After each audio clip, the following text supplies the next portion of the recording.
తెలంగాణలో phone tapping case దర్యాప్తు వేగంగా సాగుతోంది.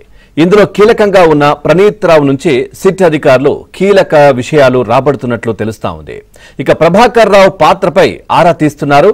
మరోవైపు బాధితుల నుంచి కూడా సమాచారం సేకరిస్తున్నారు.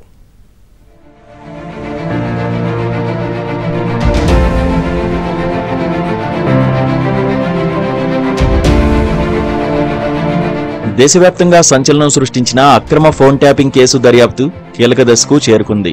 ఈ కేసులో ఏటూగా ఉన్న ప్రణీత్ రావును ప్రత్యేక దర్యాప్తు బృందం సిట్ శనివారం మరోసారి విచారించింది. అప్పట్లో ఎస్ఐబి చీఫ్ గా ఉన్న ప్రభాకర్ రావు ఆదేశాల మేరకే ఫోన్ ట్యాపింగ్ చేశామని ప్రణీత్ రావు గత విచారణలో అధికారులకు వెల్లడించారు.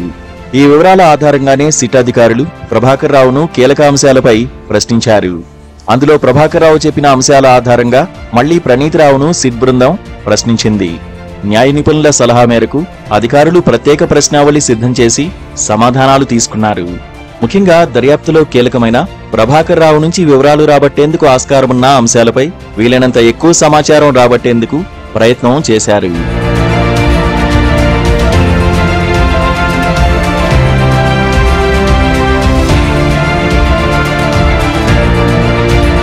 అంత తక్కువ సమయంలో 600కు పైగా ఫోన్లు ఎలా ట్యాప్ చేయగలిగారు? ప్రముఖ రాజకీయ నాయకుల ఫోన్ నెంబర్లను సైతం మావోయిస్టు సానుభూతి పరులుగా ఎందుకు చూపించారు? ట్యాపింగ్ ద్వారా వచ్చిన సమాచారమంతా ఎవరెవరికి ఏ పద్ధతుల్లో అందజేశారు అనే అంశాలపై లోతుగా ప్రశ్నించారు. ఇక ఆర్థికపరమైన వివరాలను అధికారులు రాబట్టినట్టు తెలిసింది.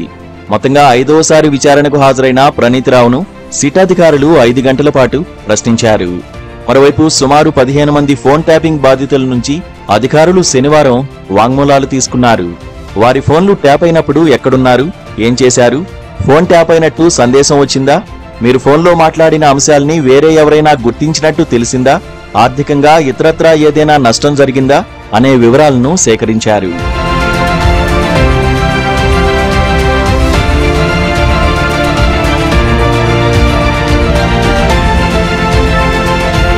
ఎస్ఐబి మాజీ చీఫ్ ప్రభాకర్ రావును సిట్ అధికారులు నేడు మరోసారి విచారించనున్నారు.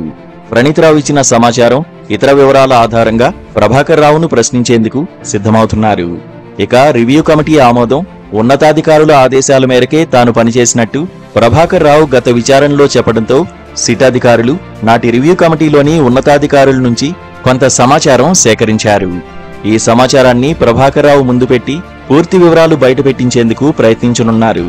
కేంద్ర మంత్రి బండి సంజయ్ సహా పలువురు రాజకీయ నాయకులు, ప్రస్తుత మాజీ పోలీస్ అధికారులు, గత ప్రముఖుల నుంచి వాంగ్మూలాలు సేకరించేందుకు సిట్ సిద్ధమైంది. వచ్చే వారం విడతల వారీగా ఈ ప్రక్రియ చేపట్టనుంది. ఫోన్ ట్యాప్ అయిన షాద్నగర్లోని ఫరూక్ నగర్ కాంగ్రెస్ నేత జమరుద్ ఖాన్, 10వ వార్డు మాజీ కౌన్సిలర్ శ్రావణి, కాంగ్రెస్ పార్టీ కొందుర్గు మండల శాఖ అధ్యక్షుడు ఏ కృష్ణారెడ్డిలకు వాంగ్మూలం కోసం సిట్ నుంచి పిలుపొచ్చింది. మొత్తంగా సిట్ ఇప్పటి వరకు దాదాపు 400 మంది ట్యాపింగ్ బాధితుల నుంచి వాంగ్మూలాలు సేకరించినట్టు సమాచారం.